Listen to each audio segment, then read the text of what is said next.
ಪಂಚರಾಜ್ಯಗಳ ಚುನಾವಣೆ ನಡೀತಾ ಇದೆ. ತಮಿಳುನಾಡು, ವೆಸ್ಟ್ ಬೆಂಗಾಲ್ಗೆ ಮತದಾನ ನಡೀತಾ ಇದೆ. ಅಭೂತಪೂರ್ವವಾದಂತಹ ಮತದಾನ ಇಲ್ಲಿಯವರೆಗೆ ನಡೆದಿದೆ ಅನ್ನುವಂತಹ ಮಾಹಿತಿ ಬರ್ತಾ ಇದೆ. ಇನ್ನೇನು ಚುನಾವಣಾ ಆಯೋಗದಿಂದ ಅಧಿಕೃತವಾದಂತಹ ಮಾಹಿತಿಗಳು ಹೊರಬರಬೇಕಾಗಿದೆ. ಆದರೆ ಪಂಚರಾಜ್ಯಗಳ ಚುನಾವಣೆಯಲ್ಲಿ ಯಾವುದೇ ರೀತಿಯಾದಂತಹ ಬದಲಾವಣೆ ಇಲ್ಲ. ಪೆಟ್ರೋಲ್ ಡೀಸೆಲ್ ಬೆಲೆ ಏರಿಕೆಯಲ್ಲಿ ಬಿಕಾಸ್ ಎಲೆಕ್ಷನ್ಗೋಸ್ಕರ.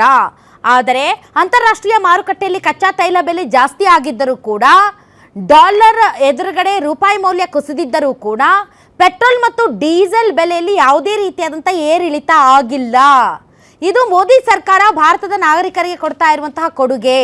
ಭಾರತದ ನಾಗರಿಕರ ಮನಸ್ಥಿತಿಯನ್ನು ಅರ್ಥ ಮಾಡ್ಕೊಂಡಿರುವಂಥ ನರೇಂದ್ರ ಮೋದಿ ಅವರು ಯಾವುದೇ ರೀತಿಯಾದಂಥ ಬೆಲೆ ಹೆಚ್ಚಳ ಮಾಡದೆ ಜನರಿಗೆ ಅನುಕೂಲ ಮಾಡಿಕೊಟ್ಟಿದ್ದಾರೆ ಅಂತ ಒಂದು ಕಡೆ ಶಹಬಾಸ್ ಗಿರಿ ಹೇಳ್ತಾ ಇದ್ರೆ, ಮತ್ತೊಂದು ಕಡೆ ಇಲ್ಲ, ಪಂಚರಾಜ್ಯಗಳ ಚುನಾವಣೆ ಇದೆ, ಹೀಗಾಗಿ ಈ ಟೈಮಲ್ಲಿ ಏನಾದರೂ ಏರಿಕೆ ಮಾಡಿದರೆ ರಿವರ್ಸ್ ವೋಟಿಂಗ್ ಆಗುತ್ತೆ ಅಂತ ಎಲೆಕ್ಷನ್ ಮುಗಿಯೋವರೆಗೂ ಸುಮ್ಮನಿದ್ದು ಎಲೆಕ್ಷನ್ ಮುಗಿದಾದ ಮೇಲೆ ಆ್ಯಸ್ ಯೂಶುವಲ್ ಈ ಹಿಂದೆ ಮಾಡಿದ ರೀತಿಯಲ್ಲಿ ಏರಿಕೆ ಮಾಡ್ತಾರೆ.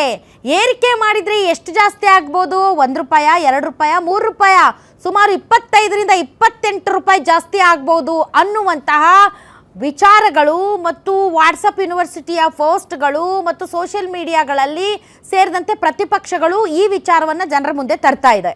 ಆದರೆ ಇವತ್ತು ಸರ್ಕಾರ ಹೇಳಿದೆ, ನೋ, ಆ ಥರ ಯಾವುದೇ ರೀತಿಯಾದಂತಹ ವಿಚಾರ ನಮ್ಮ ಮುಂದೆ ಇಲ್ಲ. ಎಲೆಕ್ಷನ್ ಆದಮೇಲೂ ಕೂಡ ನಾವು ಪೆಟ್ರೋಲ್ ಡೀಸೆಲ್ ಬೆಲೆ ಹೈಕ್ ಮಾಡಲ್ಲ ಅಂತ ಹೇಳಿದೆ.